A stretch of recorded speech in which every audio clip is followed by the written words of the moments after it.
The 1-900 Wrestling Podcast is brought to you by everybody who supports patreon.com/1900wrestling. Get on the subscriber-only Discord. Get on the boat. Get on the 1-900 Wrestling hype train. We are taking off. It's gonna be the best. Let's go ahead and start the show. I want you to call me for all of wrestling's latest news and views. I've been around in wrestling for 35 years, and nobody knows wrestling like me. Remember the number 1-900 Wrestling.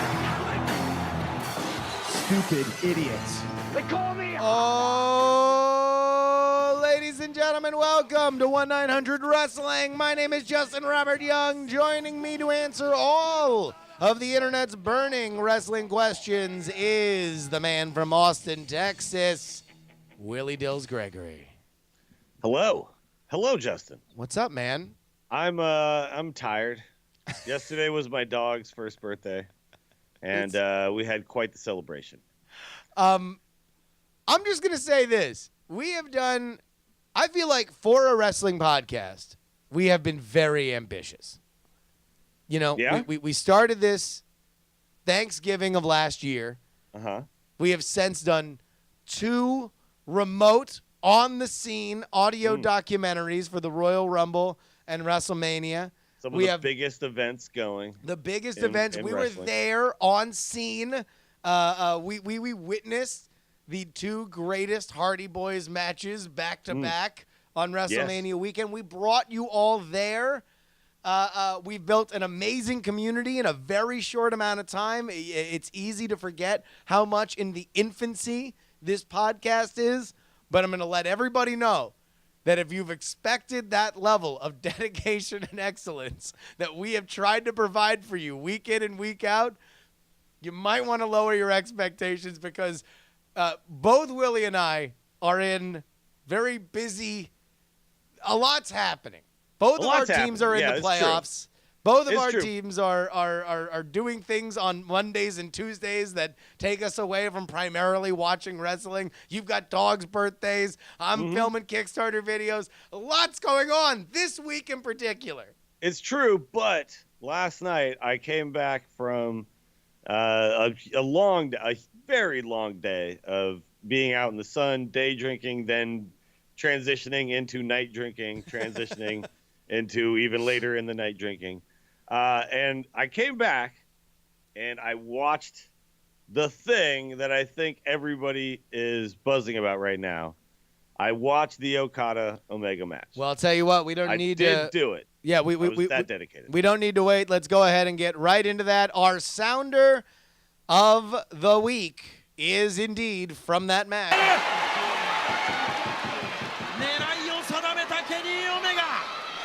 There we go. You want to know what? I have not seen it. So we're going to do, there was an old an old movie podcast called Seen Unseen where it was 2 movie critics. One person would go see the movie. The other one would just ask questions of that person as if they would like to be able to ask a movie critic. So I will ask you that my prevailing theory going into this match is there is no way possible it would be better than the first one. I told everybody on this podcast, lower your expectations because it's hard to do better than what they did. And yet, here we are. Yeah, here we are. Right now, the buzz on the street is this was, in fact, better. I think Dave Meltzer said this was better. I don't think he's come out with a star rating. Seven stars. Seven stars? I don't know. Did he actually say 7 stars? He did not say 7 stars. All right. Well, he said better. So I mean, what do you do? You gave the first one 6 stars. This is okay. So spoiler alert, I guess. I mean, do you care? Do you know? No. I mean, I've seen enough. I've seen enough of it. Do you know what happened? Yes. Okay. Spoiler alert. If you're listening and you care. By the way, you could know what happens in this match, and it's fine. Yeah. This to me is like, you could tell me that Darth Vader is Luke's father and Empire is still a great movie. Sure. Like that's not taking away from what I witnessed. Yeah. It was a 60-minute time limit, and they wrestled the entire 60 minutes. This is and what they would say back in the day, a 60-minute Broadway. Sure. So they go the whole way, and at the very end, Okada hits his Rainmaker. They're both completely out. Yeah. Okada crawling to get to Omega to get the pin and can't quite get there in time. 60-minute draw. Now, if you're American, you're like, a draw? That's stupid. Yeah. Why would I ever care about a draw? You will care. Watch this match. You will care about this because I've never seen two guys go at it this hard. There wasn't as much physicality in the way of like big spots as there was in that first match, but the selling, the storytelling, what was going on in this, I was 100% invested. 30 minutes in, I forgot that I was watching wrestling. I thought I was just watching a fight. Watching just a physical altercation. Fight. Yeah.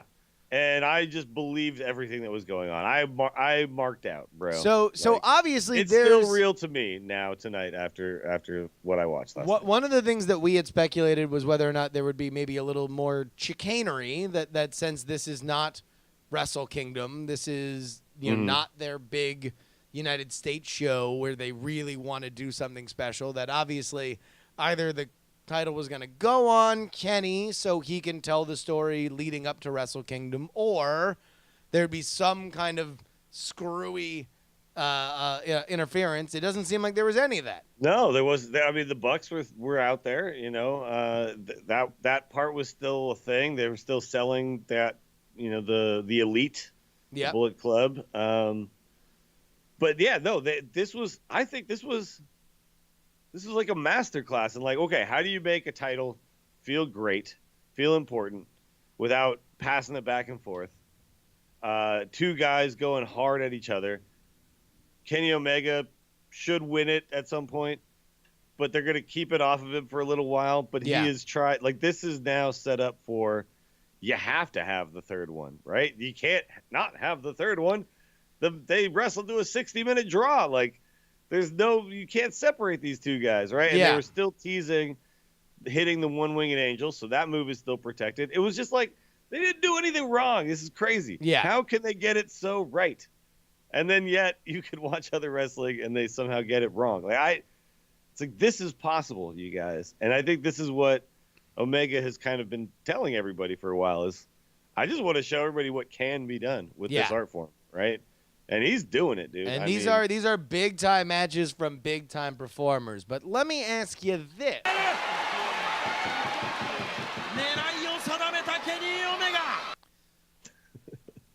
Should we do more time limit stuff? I don't want to be Jim Ross, and that's always the big Jim Ross podcast thing is well, I don't understand why you don't do time limits. Because didn't they used to always do it? Wasn't it always used to be time limits, and that's 60-minute time limit? That's his thing. Yeah, exactly. This is a match. It used to be part of the one fall thing. The following contest is scheduled for one fall with a 15-minute time limit. And Jim Ross is as parodyable as he is. His point, and I think it's a decent one, is, it just gives you another storytelling option. It does. A reason why somebody doesn't lose and somebody doesn't win. You can keep everybody strong. It is true. And it also feels like there's more kayfabe legitimacy to it, right? Because a boxing match has 12 rounds, right? Yes. If you go to there's just always a limit. You can't just let two guys beat the crap out of each other forever, right? So you gotta curtail that somehow. And theoretically, some of that is the trappings of boxing commissions and athletic commissions and stuff, where also because people would die if they just went out there and punched each other. But that's for part of your 60 minutes license. straight. Your license is okay, you are licensed in this state to perform in these specifications, and that's what we have deemed is allowable in our municipality. right? What if wrestling did that, by the way? What if they had like rounds and in between you like went and got, they put some Vaseline on you and, I mean, squirted some water in your face.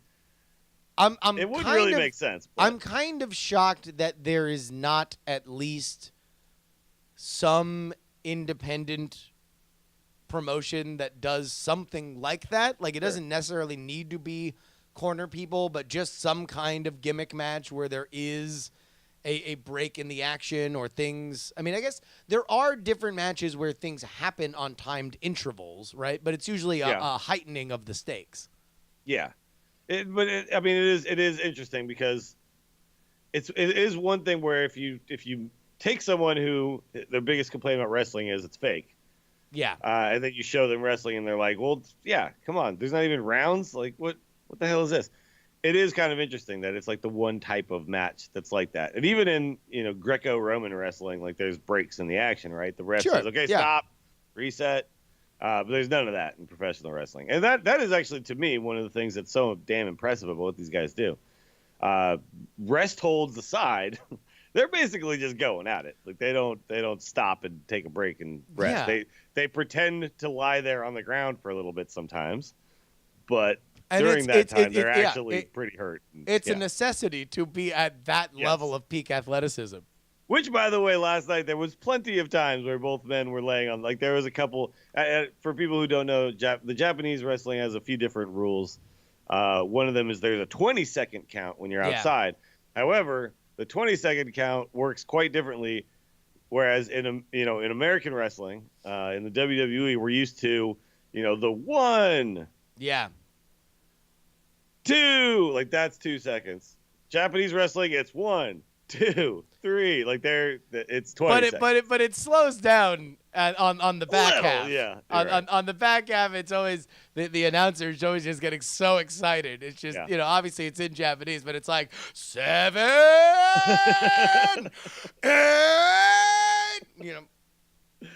But it is kind of exciting that. Like a lot of what they do in New Japan Pro Wrestling is they make it feel very real, and I really appreciate it. It feels like a big match, right? Like, and it feels like the crowd is there watching what they can, they believe is a real match. Like, a lot of it feels like kayfabe is back, right? When you watch New Japan. There was a great Nakamura. WWE's gone away from. There was a great Nakamura interview. I think it was with David Shoemaker of The Ringer, where he was talking about the difference between Japanese crowds and American crowds. And part of the reason why he said people misinterpret the idea that Japanese crowds are quieter is because judo is compulsory in Japanese education. Yeah, they all understand. Everybody has done judo. judo, and so there is just more of a technical understanding of what is happening in the ring, and people are looking and keying on that in a way that an American audience isn't, because math is compulsory here, but judo is not. Yeah, you're right. That's how. Yeah, we all watch. Are You Smarter Than a Fifth Grader? With the same level of respect. Same level of respect as the New Japan folks. All right, No, you're absolutely right. Like they're very intent, right? They're not watching it and just chanting. There's no fight forever. There's no. Let me come up with the cool chant that I just thought of. Now I'm the cool guy because I made it happen. That is not happening. No. It is very much like there are people yelling. There are people getting into it. But for the most part, it's usually just names. Polite applause after a section of the match they appreciate, right? Johnny! There's a lot of that. There's a lot of that. Yeah. It'd be hilarious though if the chanting somehow made its way to Japan. I don't think it ever will though. Oh, no. When WWE does it, I think like that's like a fun treat for the Japanese fans to act like American fans. To pretend, and start doing, you suck chants. And, sure. Just get a little disrespectful. All right, one more thing on this topic.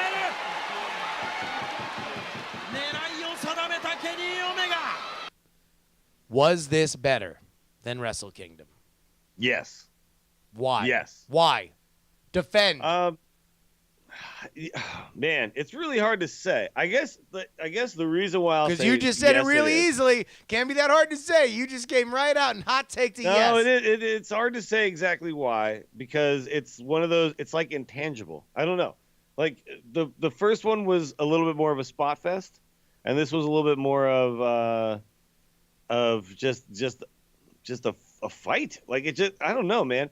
I haven't watched a wrestling match feel this real, I think, ever. Yeah. Maybe when I was a kid and I watched Hulk Hogan and Ultimate Warrior, and I thought it was real because I was a little kid. This kind of felt like that.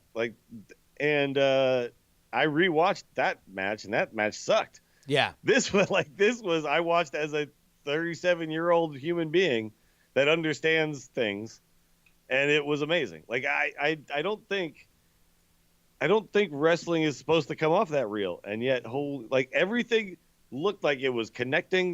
They worked very stiff, but yet very safe at the same time. I don't know. Like there was, all I can say to you, Justin, is I want you to watch this, and then I want to have a conversation. I'm going to watch it again today. I want you to watch it, and I want to have a conversation about it when we both have actually seen this match, because it's kind of one of those things where it's like it just moved beyond what we're used to. I'll tell you what. You want to know what? Maybe we can hook this up, and maybe this will be a Patreon extra. Maybe we can just do a little live commentary on this match. We'll just watch this match. I would love and do to. a I mean, little that's live kind of commentary. what I was doing last night. I actually watched it, and I was like live streaming. I was on Twitch, so. Oh, awesome. Yeah. But I mean, I think, at a certain point, at first I was like, hey, I'm going to call the match. Great. And then at a certain point I just stopped and I was just holding my head. Yeah. And that was it. Commentary, the whole idea of doing commentary has gone out the window now. And I'm Do basically you just in awe watch watching with American commentary or Japanese commentary? American, yeah. So that's what, Kevin Kelly and Yeah, I think so. Someone else? I can't remember who the guys were, but they did a great job. It was fantastic.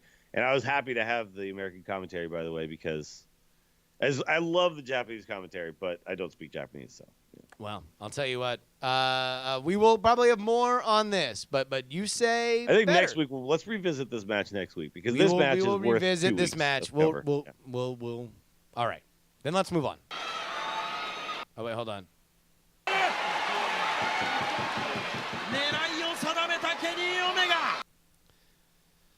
So the Fashion Files went live. Did you watch any of SmackDown? I did watch, but I don't think I saw their Fashion Files thing. This is the first time that normally they're pre-recorded.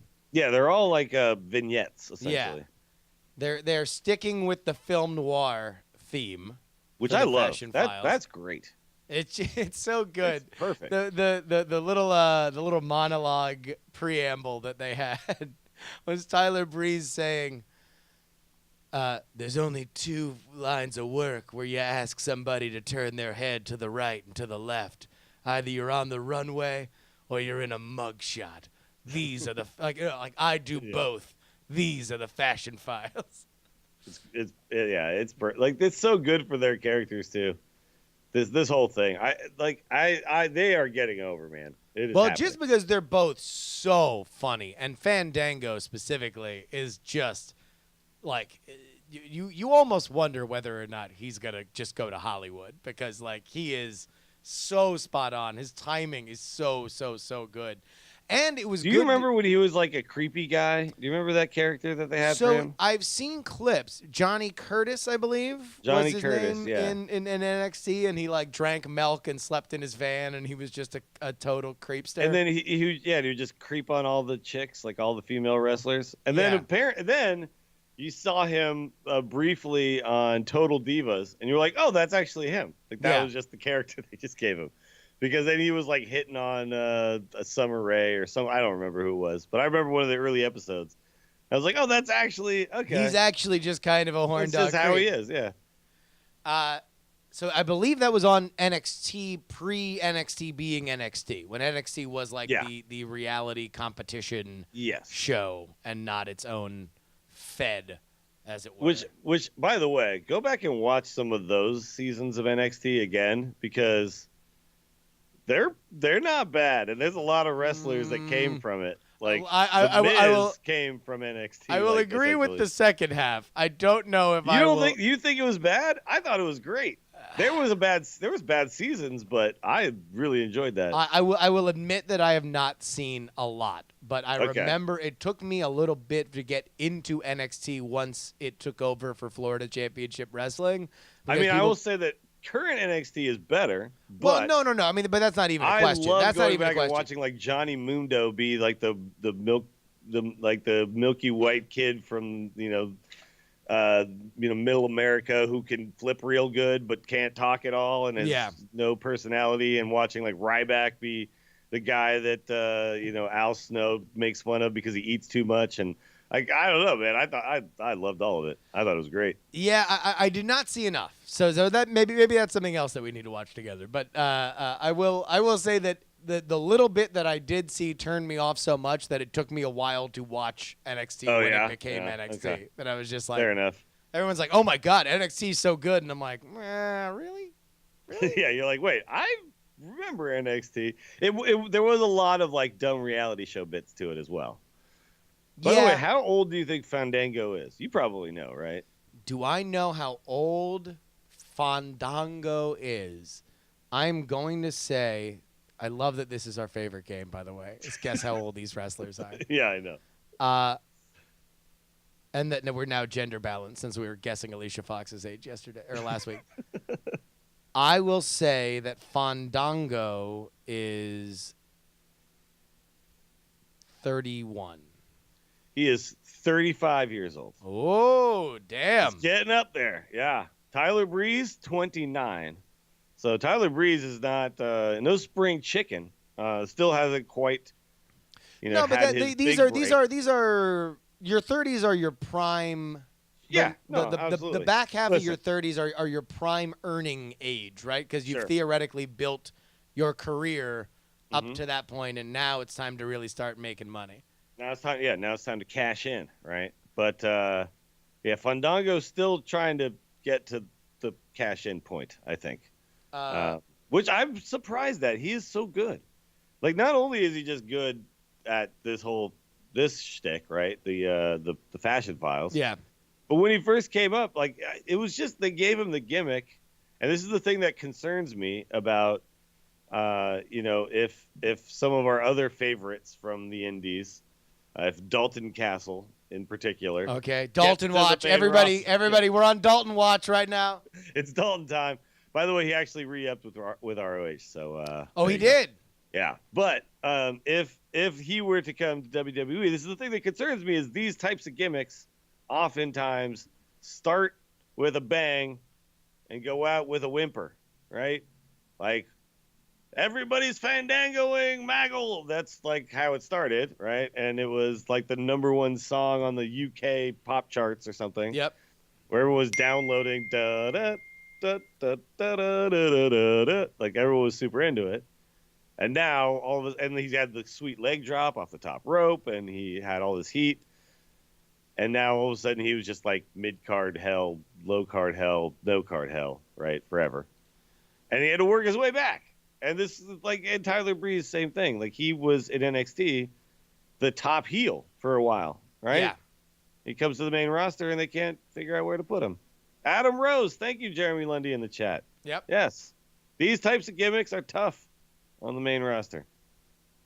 All right, so yeah, here we go. Just to follow up on that, despite having never won a title in Ring of Honor, Dalton Castle remains one of the company's most popular acts, but the combination of his popularity and frustration hasn't been pushed higher up the card, has resulted in speculation that the Peacock Party could sign with WWE when his contract with the Sinclair Broadcasting-owned promotion was up, but it appears Castle isn't too frustrated because he has agreed.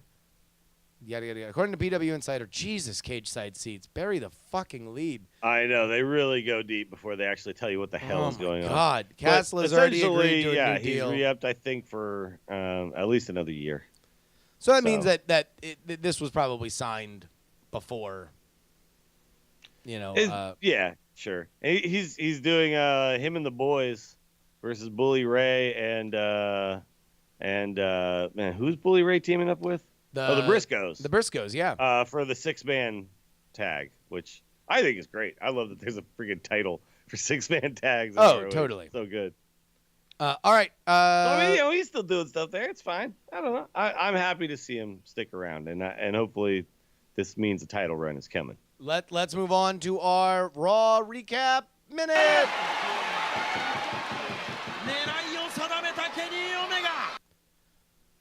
So we got an email here. I'm just going to read it real quick. Oh, Wait. I just turned on Raw for the first time in a long time, and I saw this Elias Sampson guy you were talking about singing in the ring. Then Ambrose comes out and gives a good old beatdown, only for me to realize that he's was just beat by the one and only Miz. What on earth is going on? I have no clue, but Miz is awesome. Ambrose cracks me up. And this chucklehead Sampson, 3-way in the future, ?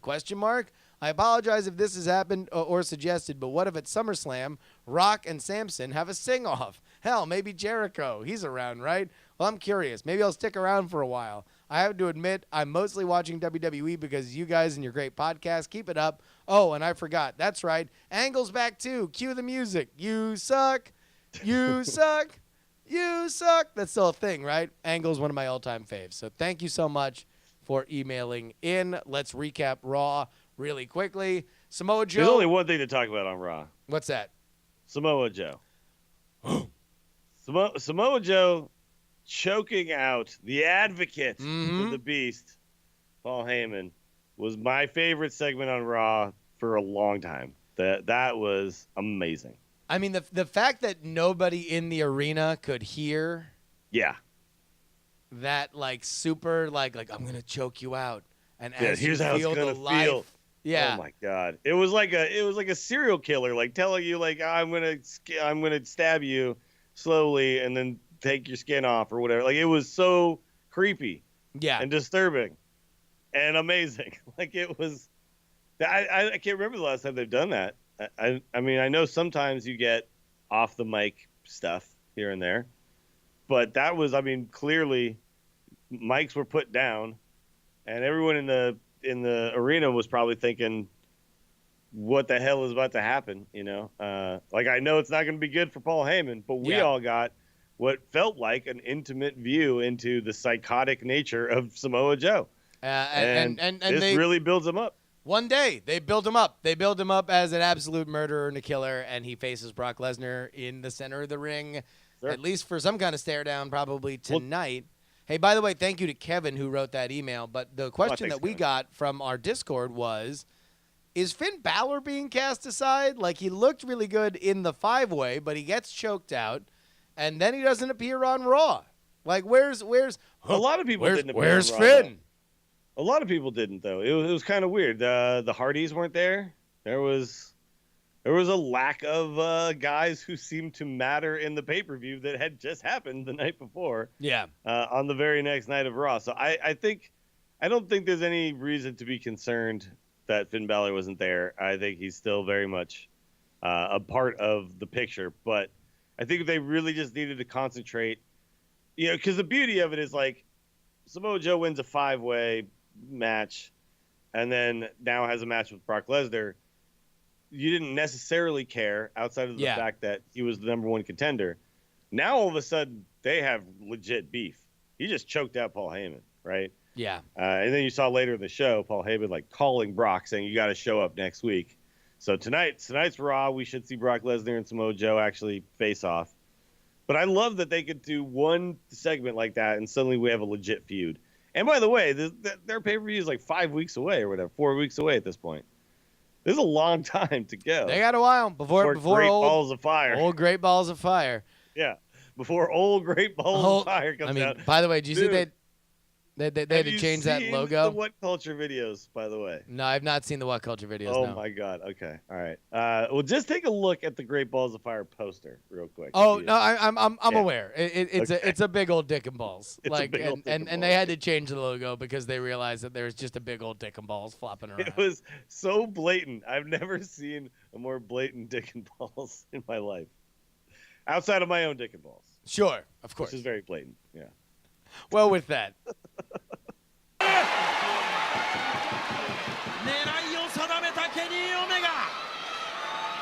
Because we are constantly in flux, we are now back in the big the big pay-per-view season. The next one in less than a week now is Money in the Bank. Right. Money in the Bank. Last year, I saw this pay-per-view live.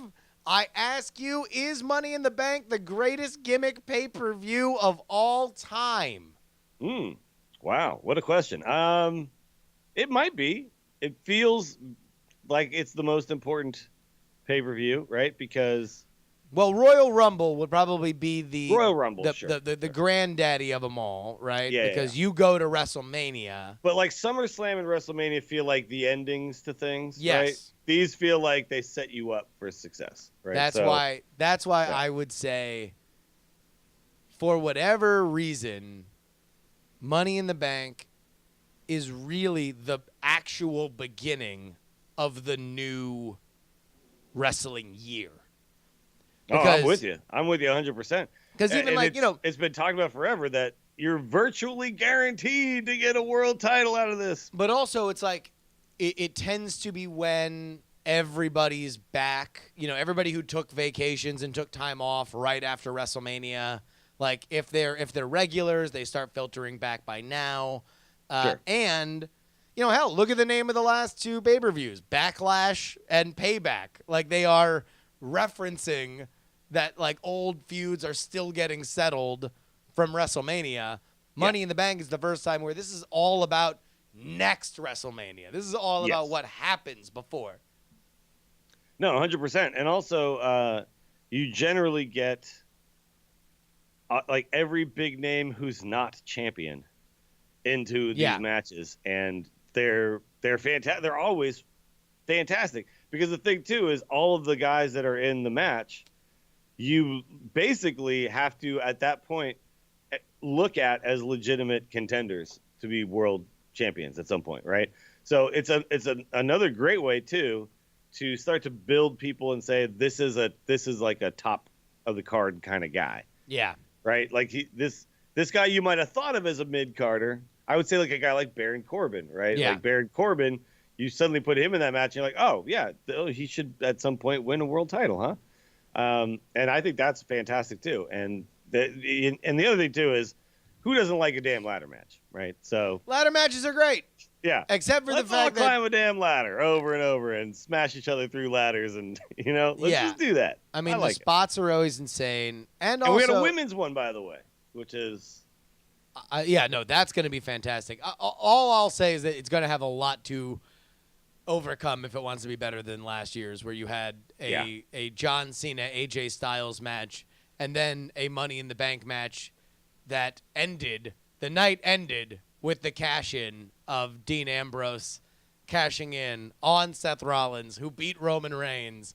So two title-changing hands with all three Shield members being champion in the same night. That was exceptional. That was year. pretty good. Yeah, I mean they kind of shot their wad on that one a little bit, but I think I'm expecting them to come with something this year. I think this year you want to get that briefcase in the hands of somebody who's going to really milk it. And I think it's going to be hard to say anybody other than Kevin Owens. He's my my pick because he's just going to be him with that briefcase. Just amazing, just immaculate. I cannot wait for him to essentially edge us for a year. Oh God, yeah. On when he's gonna cash that thing. I mean, because imagine he can just say, "I'm gonna cash it in at WrestleMania," so I'm not even gonna bring it around. Like maybe I'll have it. Maybe Dude, that would be there. hilarious if he just doesn't even have it on him. Yeah, I'm just gonna leave it at home. Everybody has to carry the damn thing for the entire. And I love like watching it get more and more beat up. Like suddenly there's a big dent in it, and you can remember, like, oh, that's when he smashed it over this guy's head. Yeah. Like that's one of the best things about it. But what's funny?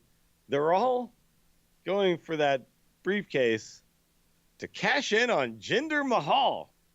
Who, by the way, his entrance, which I assume is going to be his new regular entrance, that guy's a star, dude. Like, I know it's weird. We're 3 years ago, we just passed the anniversary of the Future Endeavors Day in which both Drew McIntyre and Jinder Mahal were fired from the company.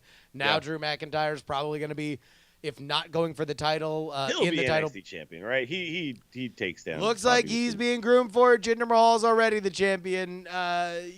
Just amazing work by both those guys to turn their careers around from being fired from the company. Let me ask you one more thing. How do you think, by the way? Oh, sorry. Sorry, no. Go ahead. I was just gonna say, I think you make a great point. How do you think?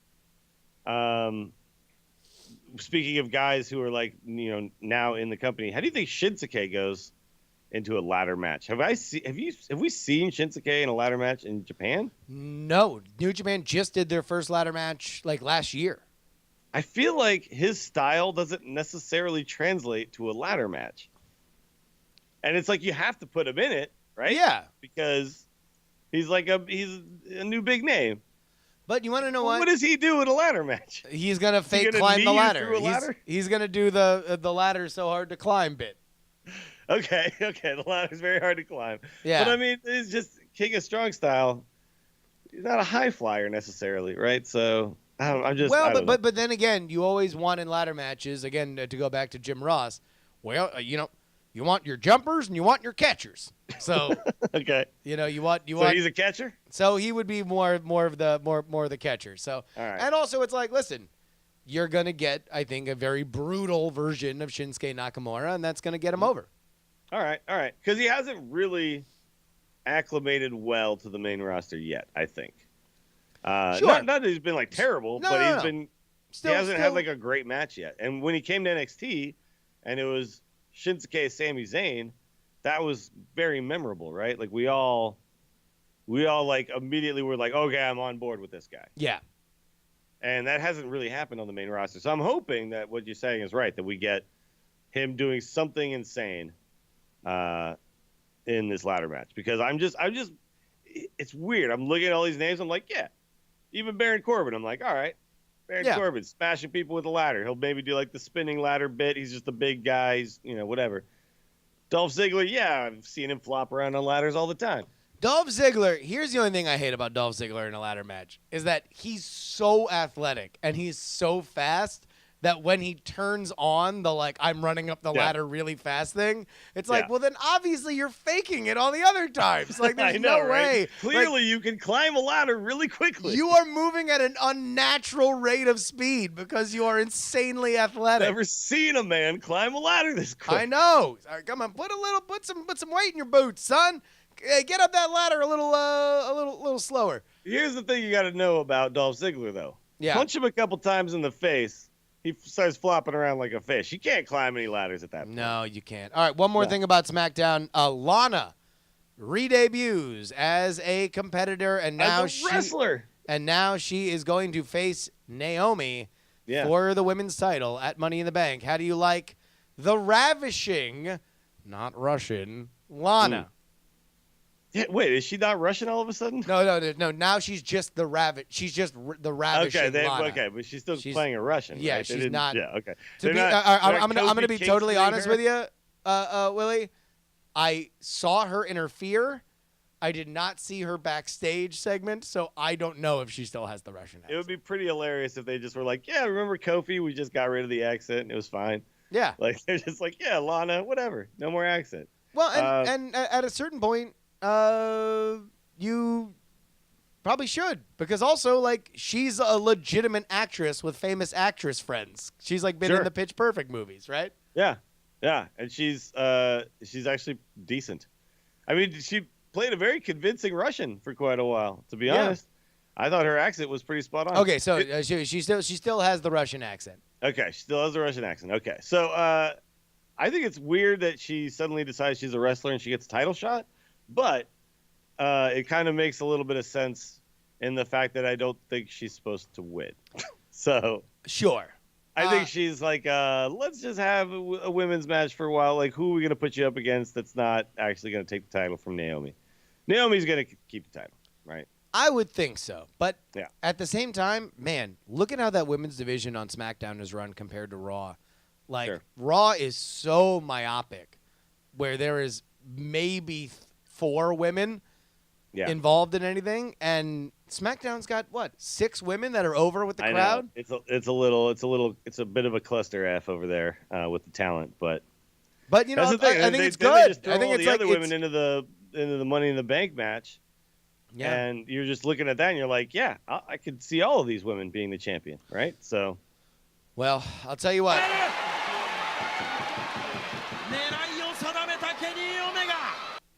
I'm sorry that this is going to be a bit of a shorter episode, but we do got to move into our most popular segment here. By the way, I could not get this one last week. You couldn't get this one. I got stumped, man. I did a little searching around, and I was just like, I'm not even getting close.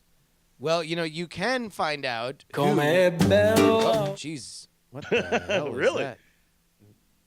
I have no idea. All right, there we go. All right, I believe this was last week's. Yeah, this was last week's. That was the non-Booker T. That was the Tonka. This is last week's.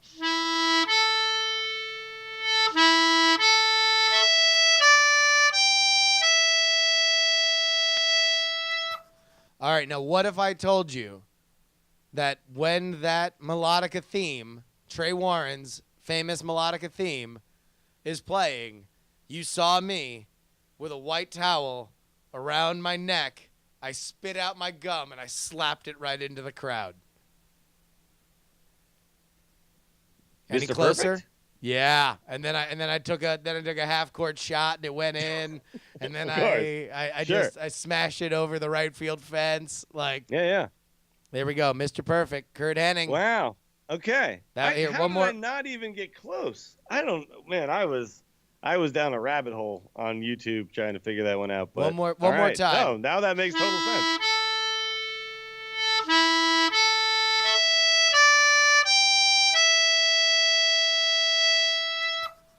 All right. Yep. And then here is this week's.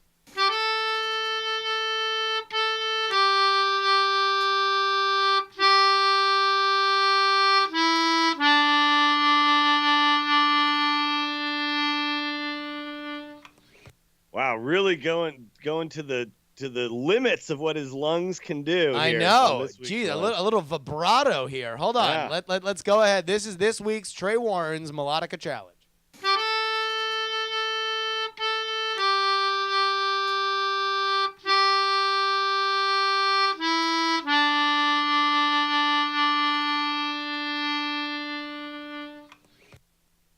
Wow. I am stumped on this one. I'm super no stumped right idea. Well, I'll tell you it's what. time for another rabbit hole, apparently. You are going to be able to find it out if you are a patron to this show. Patreon.com/1900 Wrestling finds you getting the answer to this Melodica Challenge today when we record the show, as well as getting a downloadable version if you want to use it as your ringtone, you want to use it as your text message, as your alert for any of your apps, whatever you want. Go ahead and assign it when you download the clip on our Patreon. I'm sorry again for the shortened episode here today. Willie, what's going on? Basically just hoping that the Warriors win tonight so I can get back on schedule with my Willie, they've got a 3-1 lead. What's the worst that can happen? I've never heard of a team losing a 3-1 lead in the NBA. It just never happens. Yeah. Right? Yeah. Especially not when it's the Warriors and the Cleveland Cavaliers. It just doesn't. I've erased some things from my memory recently, but I'm pretty sure I wouldn't erase that if that had ever happened. So, sure. But the good news is, all right, if the Warriors blew a 3-0 lead, nobody would ever talk about the 3-1 lead again. No, that's right. They would all move on to They would move on to a 3-0 lead. Yeah. The first team in NBA playoff history to blow a 3-0 lead. Listen, let's at least get to 3-2 before we start talking about that, okay? All I'm saying is this. Everybody can go ahead and check you out at twitch.tv/Willie Dills. If you are I've been listening, playing a lot. I'm already like rank 4, so you'll probably be seeing me play a lot of Hearthstone because you're gonna go ahead and I'm gonna push over that hump one more time here. Yep, it's gonna happen. Yeah, I was shocked. I tuned into your stream and it was like You were on. It was like June 8th, and you were at like rank 6. Like yeah, it was. I don't know what happened. I picked the right deck this week or this season, and it just been crushing it. I had like an 80% win rate. What are you playing? Mid range paladin. You want to know what? I could not lose with that deck, and then I started streaming with it, and I ate poop like 8 games in a row. It's a really good deck right now, though. But sometimes you run into hungry crabs. So, it is. I'll tell you what. It's a great deck because I think so many people are teching against that mage, that control mage, and so this just sneaks right under that radar. Yeah, and it actually gets such a fast start. You can crush that deck too. So, yeah. I think it's perfect right now for the meta. That may shift, but we'll wait for that time to come. Indeed. So go ahead and check out. But other than that, yeah, just check me out, twitch.tv/WillieDills. There's lots of stuff going on there. And then also, check out the Angry Chicken. If you're a patron of that, stay tuned for the next taco, which is coming soon. And you guys doing Angry Chicken live at Nerdtacular? I don't believe so. Oh, I don't really? think there's like any stuff like that going on this year. Like it's just kind of, it's like one room with panels and then, yeah. Wait, oh man, no, you guys got it. You're all gonna be there, right?